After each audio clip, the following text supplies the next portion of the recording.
మొక్కజొన్న కొనుగోలు కేంద్రం ఏర్పాటు చేయాలని కలెక్టర్ గారికి అర్జీ ఇవ్వడం జరిగింది.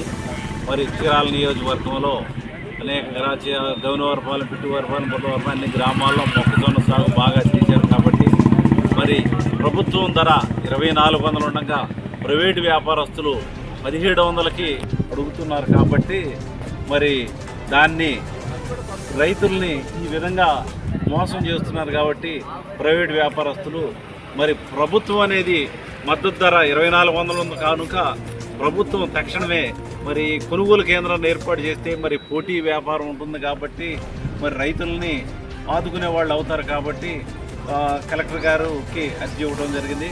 కలెక్టర్ గారు అధికారులను పిలిచి సానుకూలంగా స్పందించి మార్చి ఆఖరి లోపల పంట బాగా వస్తుంది. కాబట్టి ఈ లోపుగా కొనుగోలు కేంద్రాన్ని ఏర్పాటు చేస్తారని చెప్తున్నారు. కనుక మరి కొనుగోలు కేంద్రాన్ని వెంటనే చేయాలని కలెక్టర్ గారిని కోరినాము. ఈ విధంగా ధన్యవాదాలు.